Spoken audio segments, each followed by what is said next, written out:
गांव के बिल्कुल कोने पर एक पुराना सा घर था। उस घर में रहता था 6 साल का थुंग थुंग का बेटा और उसकी माँ सुशीला। थुंग थुंग शहर मजदूरी करने गए थे। जाते वक्त बेटे को कंधे पर बिठाकर बोला था, बेटा मैं जल्दी लौटूंगा, तेरे लिए मिठाई भी लाऊंगा। बेटे ने भी मासूमियत से पूछा था, पर पापा मुझे कैसे पता चलेगा कि आप आ गए? थुंग थुंग हंसकर बोला था, जब मैं आऊंगा ना तो दरवाजे पर लोहे की चीज से जोर से टुंग टुंग करूंगा, तब तू समझ जाना पापा आ गए। उस दिन के बाद 2 साल बीत गए। ना कोई फोन, ना चिट्ठी, ना खबर। गांव वाले माँ और बेटे को देखते ही अब फुसफुसाने लगते, लगता है थुंग थुंग अब नहीं आएगा। बेचारी सुशीला और ये बच्चा। लेकिन थुंग थुंग के बेटे को यकीन था उसके पापा जरूर आएंगे। इसलिए वह हर शाम सूरज ढलते ही घर के बाहर बैठकर हाथ में एक थाली और चम्मच लेकर धीरे से बजाता। माँ बस चुपचाप देखती और बिना कुछ बोले अंदर चली जाती।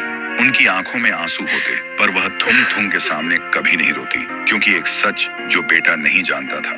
एक दिन सुशीला ने न्यूज में देखा था, जिस जगह थुंग थुंग काम में गया था वहां एक हादसा हुआ था जिसमें बहुत सारे मजदूर मारे गए।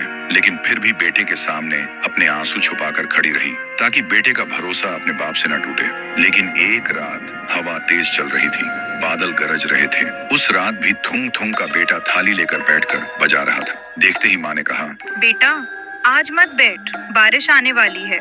लेकिन बेटा नहीं रुका। देखते ही देखते बारिश शुरू हो गई, लेकिन फिर भी वह नहीं उठा। तभी अचानक दूर कहीं से एक आवाज आई। बेटा रुक गया। उसने सोचा शायद हवा होगी, लेकिन फिर से आवाज आई। थुंग थुंग के बेटे का दिल जोर से धड़कने लगा। तभी अंधेरे के बीच से थुंग थुंग सामने आया, हाथ में एक छोटा सा मिठाई का डिब्बा लेकर। बेटे की सांसें रुक गईं। माँ पीछे खड़ी कांप रही थी। बारिश रुक चुकी थी। फिर थुंग थुंग ने बेटे से बोला, बेटा पापा को माफ करना, मैं वादा निभाने में देर कर गया। सुनते ही बेटा थुंग थुंग के गले लग गया और रोते हुए बोलने लगा, पापा अब कभी मत जाना मुझे और माँ को छोड़कर। थुंग थुंग बोला, बेटा पापा को जाना होगा, पर याद रखना जब भी तुम टुंग टुंग बजाओगे पापा सुनेंगे, और अब तुम माँ का सहारा बनना, रोना नहीं।